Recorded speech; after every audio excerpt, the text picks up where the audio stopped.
placed in here. What better time than now? Hey guys, what's up? Welcome to the latest edition of the Radcast. Hey guys, what's up? It's Ryan Alford, your host, and welcome to the latest edition of the Radcast. I am the founder and CEO of Radical Company here in Greenville, South Carolina, if you didn't know, and the host of the Radcast. And it's great to join. I'm just going to say, I might start calling Samrat a co-host here. He's become one of my favorite people in marketing and one of the smartest guys I know in the business. So I'm just going to keep having him on until he says, Uncle. Samrat Saran, head of client solutions at Neuro-Insight. What's up, Samrat? Good. How are you, Ryan? It's been a while. Hey, I know it has, but we're also joined by Salim Holder, who is the CEO and co-founder of 4th Avenue Market. And good to have you as well, Salim. It's good to be here. Appreciate it. Looking forward to the convo. For sure, for sure. We wanted to get these two guys together. You know, we're going to let you get a little secret. They're old college buddies, and we might get in a couple college stories, maybe one or two. We want to keep it interesting, and we want to keep it PG-13/R rated here on the Radcast. But they went to school at the University of Rochester, the Simon School of Business, their MBA. They got together. And so old college buddies, but both doing timely marketing and business here in 2021, with Salim running an e-com business geared towards very community-driven marketing to the Black market. And we're going to talk more about that. And then, of course, Samrat, of course, always in my head talking about the brain. But yeah, we're looking forward to the discussion, guys. And but before we get started, do we have, you know, like one or two good stories from back at the old University of Rochester? Salim, man. You have to go there, Ryan. So Salim, myself, and a couple of other folks, this is 2 days before our quarterfinals, first quarterfinals. And till then, Salim and I, we'd sort of known each other. But one day we're in the library, and I'm like, hey, Salim, how you doing on finance? And he's like, I just started studying. I'm like, well, me too. Like, I don't know nothing about this. Yeah. I'm like, do you know what the difference between a bond and a stock is? And he's like, well, I'm still trying to figure it out. And I'm like, all right. So then the plan was made for all our exams. So we had finance, accounting, economics, and statistics, that we were going to study together through and through till the finals are over. And then for the next 4 days, I kid you not, on 16 Red Bulls a night, we basically went through those 4 days, and that's what we call our boot camp, and that's how our friendship started, and it has always been together. Samrat saved my MBA. I was sitting there like, I don't think I'm about to pass this class. I think I'm about to get kicked out of school. So I was studying for my life, and I was happy to have Samrat helping me out with that. And Salim's been with me ever since. All our marketing program, we've been together. Everything, we've been together. Yeah. And yeah, he's one of the best guys I know. Hey, I love it, man. And I love that y'all, you know, a lot of times you go to school with people, you lose that connection, but it's awesome that you guys have kind of grown through the marketing space together, obviously doing your different things, but kind of leveraging, you know, the knowledge of each other and helping each other along the way. And I can personally relate, as I just finished my energy drink before walking in here, to the both the college and the now of the jitters of too many Red Bulls. Yes. And you know, I learned the hard it gives way. you wings, Right. Even when you don't want them. Exactly. The only thing that's bad about that is when, and I know this never happened, right? Where, you know, you get through what you have to get through, and then you do it, and then you need to go to sleep, and you're like, God damn it, I can't get to sleep. Yeah, absolutely. So after all finals were over, basically the entire class was meeting up at a bar, and there were 4 people that were not at that bar. Right. I was about to say, I didn't even know they did that. We were passed out in the study room. Yeah. It's done. Oh man. Well, I do want to start. Let's Samrat and I have gotten into it. Everybody's starting to know what Samrat does, and we're gonna leverage, you know, I know Samrat and I want to just comment as a whole on e-commerce, where Neuro plays in, some of the trends and things that are going on. But let's give everybody some background, Salim, on, you know, your background, Fourth Avenue Market, bringing us up, starting from, the beginning to now. And let's start there, just giving some background, and let's have at it. Yeah. So Fourth Ave Market, it kind of started, my experiences in brand management marketing. So after I got my MBA, I worked for a little over a decade in companies like Kimberly-Clark, managed brands like Kotex, Jameson Irish Whiskey, grooming brands, denture brands. And honestly, I was enjoying my experience, and I was growing these businesses by millions of dollars. And, I kind of got to a point where I was like, if I can do it for them, I could probably do it for myself. And I think the other part that really tugged at me was just the fact that as I'm working, as much as I like what I was doing, I couldn't see how what I was doing had a positive impact on the communities that I was a part of. And so I stepped out on faith. In January of 2018, I just said, I'm going to step out on faith. I'm going to figure out what the next step is going to be in my life, but I knew it wasn't where I was at. And so as I did so, I stumbled into this opportunity where there was a sales broker who I'd known for years, and she had started a company. She told me a year before I left, she started this website. It was with ethnic hair care and multicultural beauty and personal care products. And so when I talked to her a year later, and I'm stepping out of the corporate world, and I speak to her, and she tells me, it's like, yo, honestly, Salim, I had approached you with this other product opportunity. She's like, yo, I don't think you should worry about that. I think this is really where you should be, and you should focus on this. She just wants to retire. She's very successful, had many businesses. So she was like, I don't really need this, but it's kind of like my baby, and I want to give it to somebody who actually is going to take this and go. Not really give it, but I bought it from her. So me and my partner, though, so my co-founder, he has his experience in technology, software engineer, 15 years, Silicon Valley, GitHub, et cetera. And so we got together. I said, well, my marketing experience, your tech experience, we can actually put our heads together, and we can take this platform and we can grow it.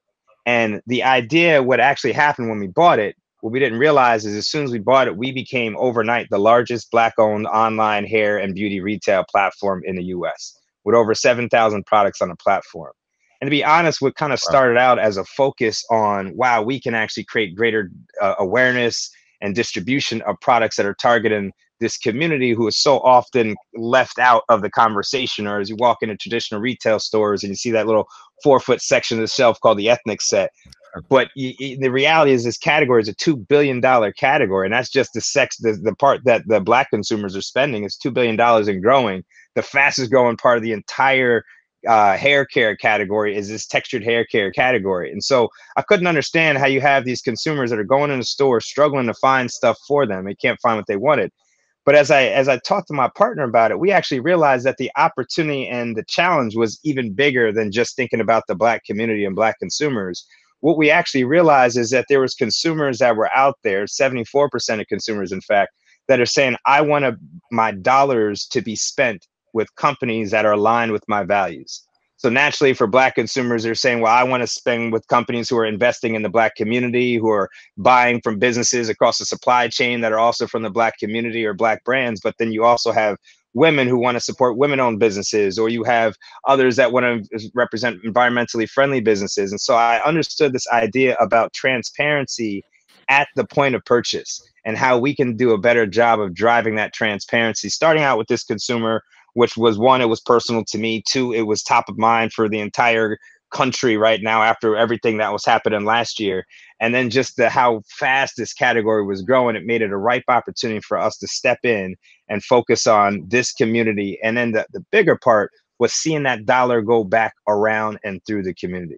Because that was truly the impact of seeing, not 85% of sales of ethnic hair care products are done by Black consumers, yet we own 7% of the stores. And the implication is, as money is spent, that money is taken out of the community, not reinvested into the community. And so we said, well, we can create an approach that actually, and we could start with this community, but move to other communities where that dollar would actually, where people are spending money, they can actually extract value from the money that they're spending. And that's really what we're creating with Fourth Ave Market is this like community-centric marketplace that puts transparency at the forefront and allows consumers to know where their dollars are being spent with companies. And so it's that, and that's really where the essence of Fourth Ave Market is and how we've kind of grown to where we are today. Love it. A lot of brilliance there. A lot of, we have people on and they talk about certain things and they get down paths. And I'm like, so you just fell into this. You got really lucky, huh? Right, right. And then there's people that come on and that really know what they're doing. And I love all my guests equally, but but as a marketer, the brilliance of everything you just digested right there for us, makes my heart pound hard. And so anyway, let's break down a few things there. I do want to talk about, you said you stepped into this in 2018. I mean, what have been some of the mechanics of that? I mean, has it been as smooth a road as you just described, or I mean, because man, it was so eloquently delivered. I'm like, right. Was there any trials and tribulation here? Like, there's maybe one or two, right? So the interesting part is when we bought the site, and we're like, all right, let's put it live, right? So the site hadn't been live for a little while. We put it live, and of course, it didn't work. Orders weren't going through. This wasn't happening. I remember when we first put it, for whatever reason, I can't remember what happened, but all the product names and descriptions disappeared on us. And so we had to figure out. So it took us another 7 months after we bought the site to really revamp it. We got it up and running. And it was actually February of 2019 that we actually launched the site. And it didn't work. And as it didn't work, we scrapped it, and then we relaunched it again in November of 2019. So it was like by February to June, it just wasn't working. Like people were coming to the site, but they couldn't buy what they wanted to. So there was so much work we had to do with 7,000 products, and we did it. We scrapped the site, started over, and started in June, and then we relaunched what you see now. Is in November 2019, we relaunched that site. But I mean, that's just part of the struggles. We could probably spend another 2 hours on the other struggles. But that sounds more like the e-com journey that I know. Yeah, especially with 7,000 products. We've got brands that we work with that are have 5 products and they think they're struggling, and then we have brands with thousands, and I'm like, man, you don't even know what a struggle is. So you have to write descriptions and images and all that. So what platform are you guys on? Just out of curiosity, like e-com wise. We started out, so the site started out was like WordPress WooCommerce, which was not the best setup. And then we moved over to Shopify, which, obviously made it much easier for at least some of the things we want to do in the short term. I want to stop right there. If you're listening and you're moving into e-commerce, I don't care if you're big, small, or indifferent. If you don't start with Shopify, you're making your life harder than it needs to be. It is so much easier. Yes, you pay some fees. Yes, you do some stuff, but they have the integrations. They figured this out, people. And it used to be you have thousands of SKUs, can't be on Shop. Wrong, not anymore. And you got to come to me with a really. We develop mainly in Magento and Shopify, depending on the brand. But unless it's just a real specific use case, we push everybody to Shopify. So that sounds like a common journey. Yes. We try to take it from where it started, but then we had to move on. Well, one more question before I want to bring Samrat in to have a little discussion, about e-com and neuro in general, but universally. But talk about the way with which maybe some of the specifics that you've developed your community over the last couple of years. Obviously, I see heavy blog writing and different things on the site that I could see, but would love to understand how you guys have engaged the community more directly in building this brand. Yeah, what we recognized, we recognize this insight that when it comes to communities have a really interesting way of working, right? And every community has a different kind of ecosystem for how they get information. And this is like whatever community you're talking about, whether you're talking about like athletes or you're talking about the Black community or you're talking about whatever. And what we recognize specifically in the Black community is what we have is like we call the points of trust. And these are like historical reasons why this has kind of evolved to be this way. But you have like the barbershop and the salon.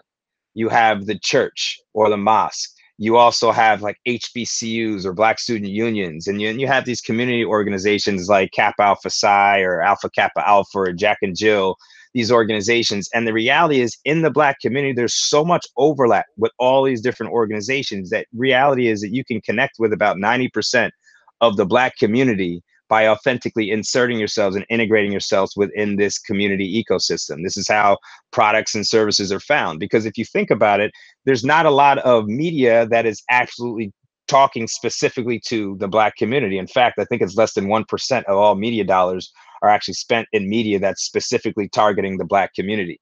And so as a result, over time, the communities had to find other ways to figure out information and products or services. And so what we found is that we can integrate ourselves in this community. So forget about Instagram and everything else for a minute, but just simply having conversations with the leaders of these organizations, by having conversations with churches, by having conversations with barbershops and salons, that number one, they're passionate about this mission of being able to put money back into their pocket that's being spent. But I think what's bigger than that is we're passionate about actually providing a financial incentive for them to do what they're already doing. So we've actually created a program which we call the Assembly, which provides a financial incentive for barbers, stylists, for colleges, for HBCUs, for churches to be able to push forward our products and to be able to recommend people come to our site and use our user services, et cetera. And so we found that that has been crazy compelling way, especially given the climate of today, that consumers are really trying to figure out, like, how do we support our communities? And again, I should actually say this is not just the Black community that I speak about, although I've talked about that, but there's a lot of people who also want to support the Black community. They want to buy Black, and they realize that just because it's Black owned doesn't mean that's Black only, right? And so what we've done is connected with this community and provided an incentive for them to operate the way that they're already operating. And that has worked really, really well for us so far.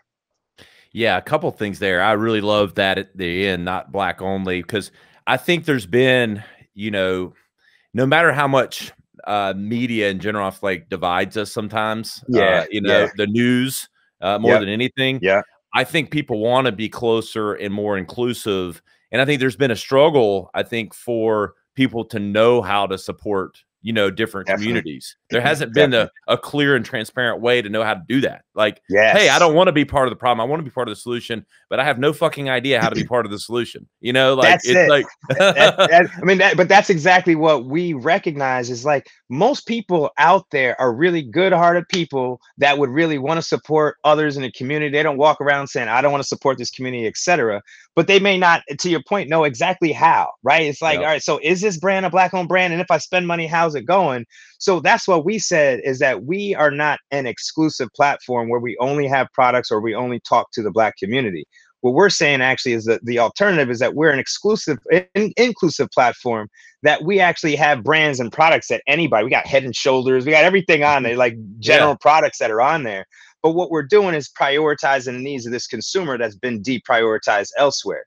And then by driving that transparency allows other people who are like, I like this product and now it's Black owned. Sure, absolutely, I want to buy this product. They should be able to have that transparency to know how to do it.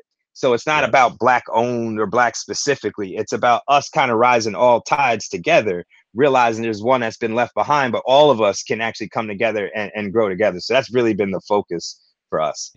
Yeah. And one more thing, that the thing that, having worked with large brands as well, like in my career, it was always a little bit of pandering that went on. Like, it was always like the attempt, and some brands were trying. And again, it was back to, like, they didn't know how to, maybe they didn't engage the right way, but it was always like, insert Black guy here, insert Asian there. Like, and that, it was so token, like, and some brands, it was like they were being token. They knew they were being token. They were just trying to check the box. Some brands that I work with were literally didn't even know the best way to engage with the African-American community. And, so, I saw both sides of it, and, it's there's the challenge with that is, and this is part of the challenge that I had when I was in the corporate world, is that there's so often that I was one of the only Black people that were at the table.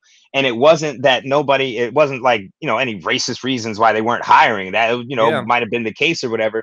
But as a result, if you can imagine, take race out of it and we just talk about gender for a second. If it was just a room and it was a meeting and all guys were in there talking about things that were related to women, of course, there are certain things that you're just not going to know. There's certain things you're going to assume wrong and that you're not going to understand. Having some people in the room can help give you a better understanding and more holistic perspective. And I think a lot of these companies miss that by not having that talent that's there at the table, whether it's in their agencies or whether it's even going out and doing the research to understand a little bit more clearly. So as a result, they make assumptions, and it's good intentions, but a lot of times those assumptions are wrong and they don't land as authentically as they could. Yeah. And I can tell you, as owning an agency, it's difficult in Greenville, South Carolina, to find African-American candidates.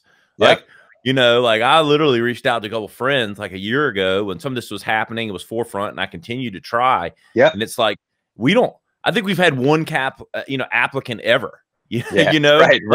And like we have these listings, and it's like, it's not from a lack of trying, but it's kind of like it is, but it's kind of like these things, increase each other. They compound each other, because it's like historically there hasn't been a huge African-American presence in the advertising world, and thus it compounds. So it's like they aren't around people, so they don't grow up learning it. So they aren't, and so it's like, like, I don't know how we start that engine, but it needs to happen. Yeah, definitely. Definitely. But Samrat, let's get in here and talk a little bit about, the impact of, community-driven brands like what Salim's doing, and, how the brain responds to this in making decisions at the shopping cart and otherwise. So I'd like to start with a question. When you see an ad, you see an image of a brand in the store, anything that has a visual attached to it, if you were to just see that with the image of the brand itself versus the image with the person, which one is more appealing to you? Question for you guys. Always the person. Yeah. Why a person? Relatable, I guess, or, So that word that you just said, relatable, is actually a part of your subconscious that gets triggered when it sees something that's relevant. And people are relevant. We as a species like to see other people. We want to see other people because it gives us a sense that this may be something that's useful to me if these other people like it. And it gets conditioned as well. So, which is why I think marketing has such a huge impact in society. What you show to people over time as what is relevant actually changes your own perception of what's relevant. And what we have seen is over the years, there just hasn't been, to Salim's point, enough representation from other communities. But now that it is happening, it's starting to change. In the beginning, how this all started off with was, to your point, token representation. Let's just have one person from that community there. And you know what? People call bullshit very quickly. Yeah. It disengages. And to some people, and maybe like, all right, fine, there's inclusivity involved here. But for most people, it just doesn't work. But ads that actually go beyond race and show people for who they truly are, and that this is just our natural human values that are on display, create the most amount of engagement. And it doesn't matter what race you're from that's on the screen. In fact, we saw ads that we had tested, which were predominantly Black actors. Stories about family, stories about, refreshment, multiple different kinds of stories that did equally well with audiences that were not African-American. And that has big implication, because what that means is stop stereotyping race, stop stereotyping gender, and just tell stories that are human. Because that's all we want, is to be engaged with other people and see their life and feel like, that could be my life too. It's when we start to go to extremes and we say, okay, this group can only look like this. They can only do things like this. They can only have professions like this. That's when everything goes down for society and then for creativity. Yep. And I think what I would assume is the proliferation of video content is allowing us to potentially open these doors more, because, you know, the struggle 10 years ago when I'm doing newspaper ads or magazine ads, it was kind of, I mean, you could have it in the words, but it was just kind of like, it was the image, you know, it was, you know, here's the Asian guy, here's the black guy, here's the white girl, you know, and it was so static. But now with video being able to tell stories, it both is opportunity, but it also calls bullshit real quickly on those that are pandering versus those that are telling real stories, or that have obviously dug into the cultural insight and letting the story kind of tell that, I would think. And I think there's also been a moment of awakening within people that tried to be responsible citizens in corporate America, but just didn't have access to it.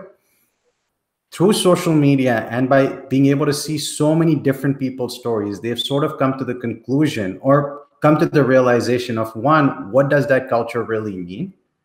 And beyond the stereotypes that have been created, because you look at any segmentation that comes to you, and Salim, you probably saw this a lot in your world. Yeah. It was always the same image, and it was always an index to population that said 13% of population, 140 index for our product. This is why we should target them. You then go to, okay, what are their general preferences? They like music, hip hop. And this sort of nonsense that was built, and you can still, like, I see those old slides and I cringe. Those are going away now. And it's starting to become more holistic, which is great. But which has now impacted, you know, all facets of life, including e-commerce, which started off as this world where you sort of went and bought products that you knew exactly what you wanted. So you'd go into a store, you'd browse, you'd be like, all right, I like this product. Now let me see if I can get it cheaper on e-com. Right. 100% right. And because that's what Amazon was, it started out is purely, you know, the store was where you know, discovered, and then Amazon was just the storefront for where you bought, you know, and it was purely based on the buying experience and not necessarily the shopping experience. Exactly. Yeah, that's real. And when you do that, what are you looking at? Does my page refresh as fast as it needs to? Instant refreshes. If I want to go for search, can it handle, you know, 1,000 search items on one page? Can it do multiple sorting? Is my buy option always on screen? And these are great things to have. Yeah.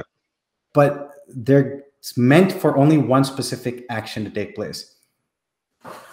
Now, rewind back to the beginning of civilization, when the first shopping mall was created back in Greece, and people used to take stone tablets and write down what they needed to buy. From that moment to the hawkers who would go down the streets and learn the skills of salesmanship, to when department stores started and immersive buying started becoming a bigger part of the experience, to when grocery stores came in, and every aspect of the shopping experience was studied. What does it feel like when you walk through those doors? Do my carts make noises that irritate people? How smooth should the wheels be when I'm pushing them across? How do I dull the noise inside the store so people can still think?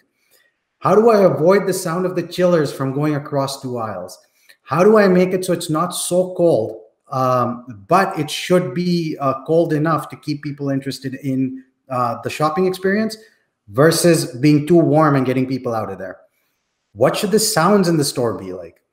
All of that has been studied over decades.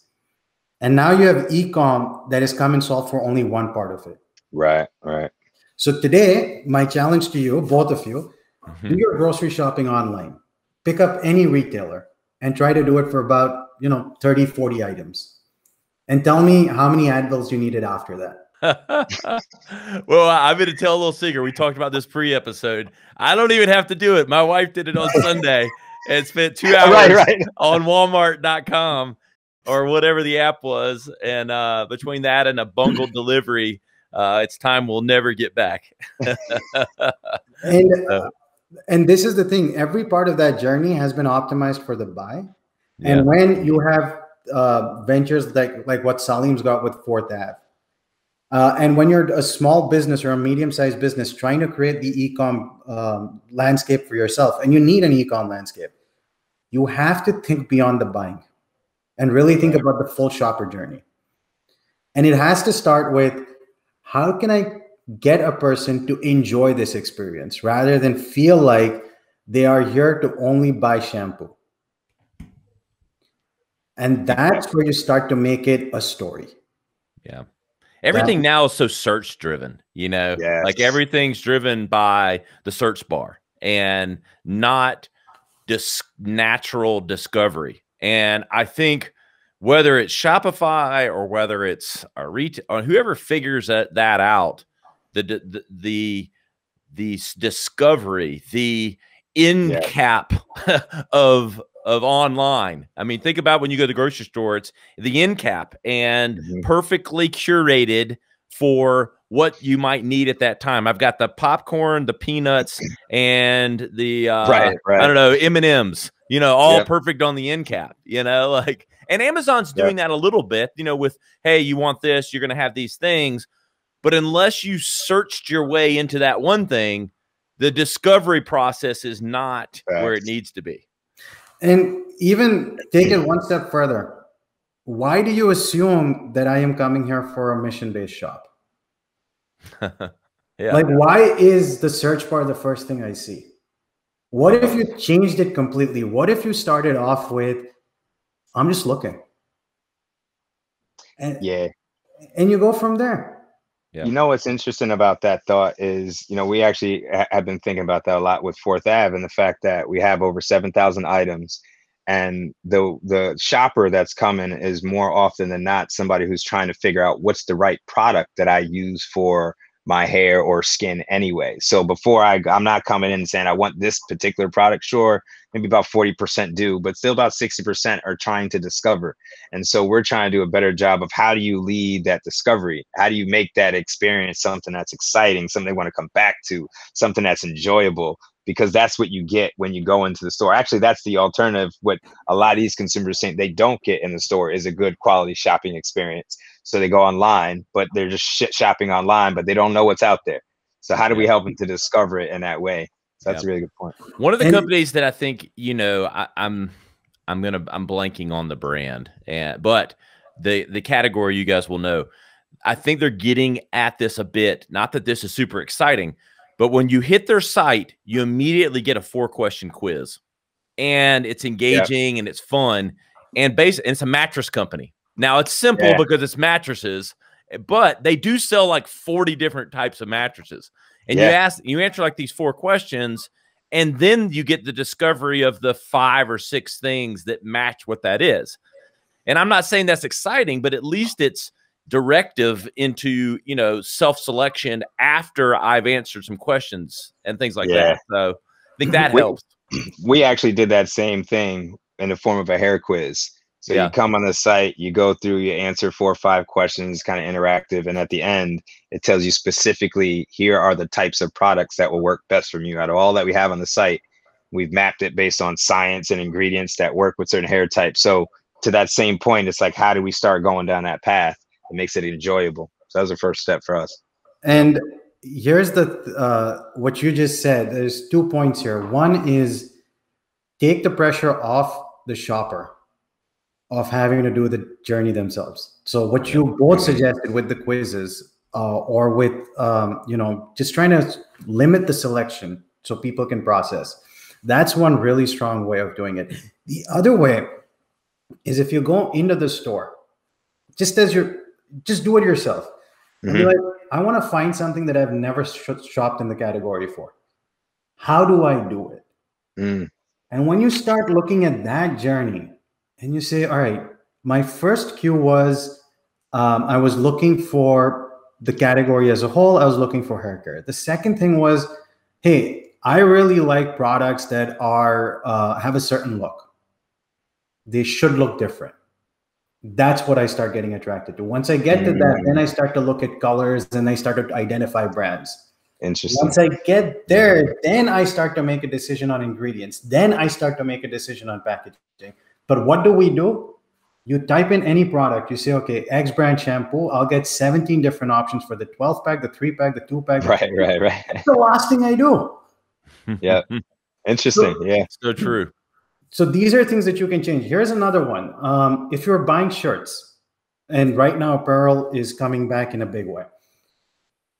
Why, if I've already bought one shirt, why are you suggesting 7 more shirts to me? What's the first thing I do once you buy a shirt is, all right, what sort of trousers does this match with? Right. Do I have the right socks? Do I have the right accessories? Why aren't you saying, hey, why don't you pair with this shirt? This is the way that you want to pair this. And now you've just sold a full outfit. And you've made the experience complete. These are small tricks, and what we are getting to is reducing cognitive load. So when you're on a website and you're trying to make decisions all the time, your brain is basically doing that same exam that Salim and I were doing when we had no idea what finance was. Hopefully not on 12 Red Bulls, but if they are, yeah, you might sell a lot of stuff. Exactly. But that's what burns you out. And after, a few minutes, you're like, I'm done, man. I just can't do this anymore. Yeah. And that is what e-com needs to solve for. That's what and if the small and medium businesses do this, you're going to give the large ones a run for their money. How, Salim, how have you guys focused as far as your brand goes? Like, I know you come with a deep branding background and things like that. How have you guys try, obviously very community driven, which we've talked about, but are there any like specific kind of, brand narratives or things like that? I mean, is it all, I know, and maybe we start with that background of, where 4th Avenue comes through, from in Birmingham and all those kind of things. I'd love to just give a little perspective on that. Yeah. The idea of, when we were talking about how do we see this dollar go back around the community, we thought about it and we said, this isn't a new idea. It's not a new concept. Right. And as we did research, and I say we being me and my co-founder, we did a little research and we're just kind of looking through like where throughout time do you see examples of the dollar going around a community and helping to, improve an overall community. And we thought specific about the Black community. We thought about Black Wall Street in Tulsa, Oklahoma, that some people have heard of. But, those who've heard of it know that was like an economic powerhouse. It was like, in that area, that community, the Black people owned the churches to the schools to the barbershops to the malls, etc. But that wasn't the only place in the U.S. where there was such a strong powerhouse of, economic foundation that was Black run or Black owned. There was Birmingham, Alabama's 4th Avenue district. There was Little Haiti in Durham, North Carolina. And so as we thought about Birmingham, we actually thought about that as, wow, 4th Avenue district there. It was one, transparency. You knew who you were buying from, where that dollar was going. You knew that it was going towards it, helping and improving the overall community. The second part that I thought was interesting about that is that was actually the center, or was really like ground zero of the civil rights movement. If you've seen the iconic footage where the kids are getting laid out with the fire hoses or attacked with the dogs, that was in the center of 4th Ave district. Or where those little girls were killed, they were bombed in the church, that church bombing, 16th Street Baptist Church. That was also in the center of 4th Ave district. So there was so much heritage and history to the story, and there's so many lines to that story, from the transparency to the community aspects and elements of it, to just the power of the Black community of being able to see that dollar go around and to be able to support and develop their own, that we brought that in and said, you know what, we can take those same values and principles and make that apply to the 21st century today as the 21st century 4th Avenue district. So that's really where the name came from, because what I understood is that people will remember stories a lot more than they remember facts. And what this story is really about, as much as it, again, is centered on, this story around the Black community, it's really a much bigger story that is really about transparency. And it's about us as Americans, as American community, helping each other and seeing the dollar go around and supporting each other's communities, and being more conscious when you're consuming things about how that dollar you spend has a broader impact throughout other communities. So that's really the mission. And as we work with people, I'm a big proponent of just the idea that you don't have to, purpose and profits can actually coexist. They're not mutually exclusive ideas. So we brought this together, and that's the brand that we're building. One that's really about, we're going to make a lot of money, but at the same time, we also have a very valid purpose about building up communities in general. That's really the vision. I love it. And I mean, you guys are curating products. So I'd be interesting. And I'll lay this out for both you and Samrat. You know, the challenge in curated sites, you know, whether it's Fourth Avenue Market or Amazon at the highest level or even in between, is how specific brands that you carry stand out within those curated experiences. I would open that up for both of you for, like, you know, what that balance is and how, you know, you guys go about it. Yeah, I mean, I could say a lot of what Samrat's been talking about are stuff that I think it's amazing stuff, because we were actually having these conversations, you know, I don't know, a couple months ago, we were just talking about it. And I really think what his thoughts are like absolutely cutting edge and will push brands and businesses forward. It's thinking about that experience and a discovery process and putting consumer at the center to discover what's best for them. My platform, what I'm doing today, is kind of in one way trying to do a better job, make sure consumers can navigate the site and find what they want and what meets their needs. But another sense is being able to help people discover new brands and other brands, and having spotlights on certain brands and giving opportunities for brands to even pay to get a higher placement on the site, to, you know, like more, you know, like you do on Amazon. So there's that part, is like the traditional retail play of working with brands and allowing them to find, you know, pay to get extra space. But then I think the longer and more sustainable play is what Samrat's talking about, of like creating this experience that's really compelling, that enables discovery, you know, and then having the right brands will be there, and that keeps them accountable for saying, well, if you're not being discovered, maybe you need to change some things about your brand, versus maybe you need to change where your brand is. And what Salim's saying is actually spot on, because what happens right now is the pay to play model.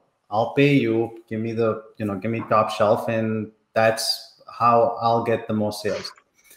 But with search and with AI getting stronger and stronger, brands need to pay an equal amount of attention to their PDPs, or their product display pages. The problem is that most of them just basically write whatever they feel like on terms of basic description, basic facts, and that's it. It's not enough. If you want to make this journey immersive, every part of the e-com experience has to be right, not just the first page of what Salim's making. So it's important for brands themselves to start thinking about this. The other issue is people don't understand the difference between marketing and sales. Marketing is what you do on TV. It's what you do on radio. It's what you do on when you're trying to get people to get aware. At the point of purchase, the state of mind of a shopper is very different. That same person now is like, I'm here to make decisions. Don't waste my time with, you know, fuzzy-duddy stuff. And that part of the message also has to be optimized. So think about the things that are important to the people, like the quiz that you've created, Salim. You know, what kind of hair do you have, and what are you trying to look for? And then giving them, then making sure that the PDPs were built to be able to solve for that. As opposed to, you know, everything happening at the back end from an engine perspective. So these are small tactics that can pay big dividends. The kind of imagery that you use on your website from a product perspective.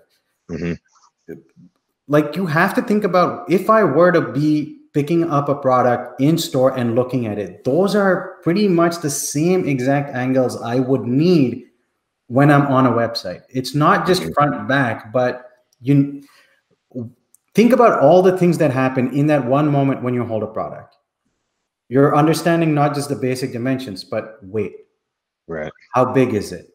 How will it fit? Does this actually fit in my, if it's shampoo, will it fit in my bathroom? Is it going to be too big? All these things are questions that are getting answered very implicitly in the shopping journey. Now you have to think about how you're going to do that online. It's so fascinating because, you know, the sales versus marketing aspect is so spot on. And what's happened is, it was easy to separate sales and marketing when marketing teed it up and then the store was the sale, you know, because we had that clear divide. And now with everything, you certainly have ads and things that run that are the marketing, but marketing is now expected with e-com to be judge, jury, executioner, you know, like to use the analogy, like you've got to tee them up. you've got to serve them well on the site, and then you got to close them.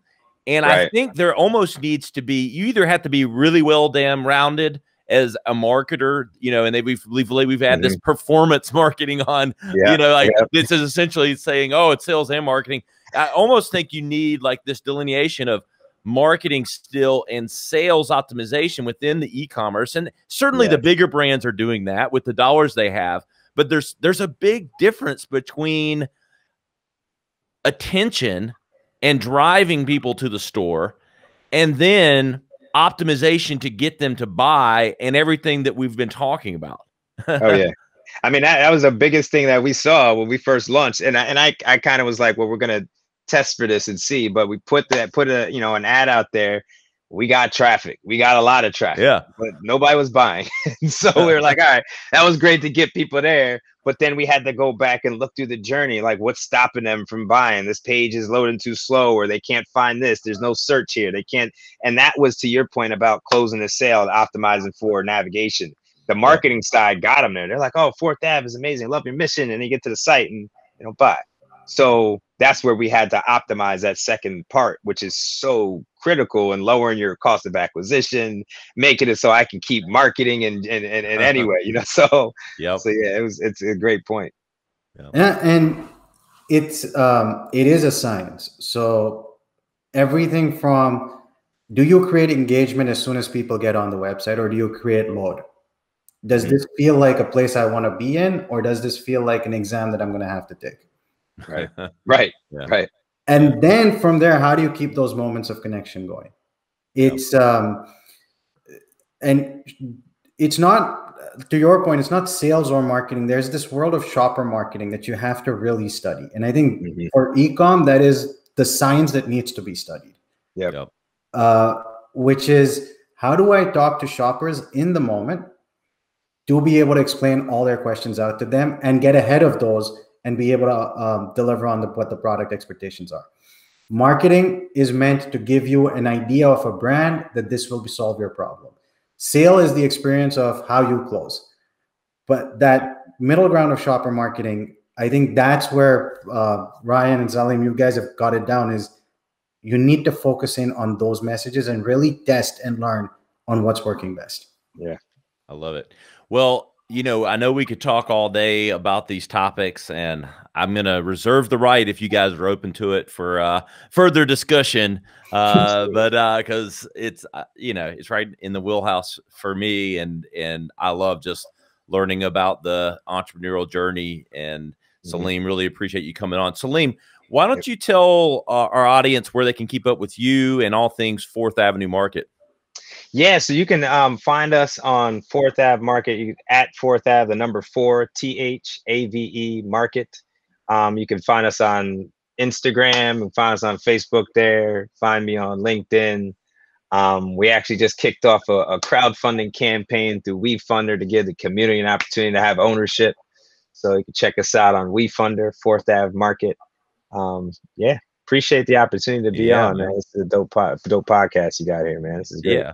I appreciate that. I appreciate it. And Samrat, we're gonna let you plug. Hey man, if you keep coming on, I'm gonna let you plug anything you want. So where can I keep up with all things Neuro-Insight and everything, Samrat?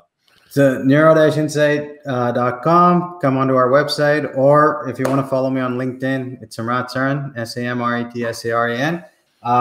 What I will leave you guys with is, remember this: creativity is what will get you success. But creativity is not about breaking boundaries for boundaries' sake. Creativity is the art of human understanding married with the science of execution. You need them both. I love it. I love it. If I had an amen, hallelujah, I'd push the button. So anyway, really appreciate Salim Holder on today. You know where to find him. He just told you Samrat will be a regular as long as he keeps coming on here from Neuro-Insight. And you know where to find us, at the.rad.cast on Instagram. I'm at Ryan Alford on Instagram and everywhere across the web. And please find us, the new and improved, theradcast.com, where you can search for any of the topics we cover and find all of the content, all the highlights, all of the badassery that is Salim and Samrat today. You'll know where to find us, and we'll see you next time on the Radcast.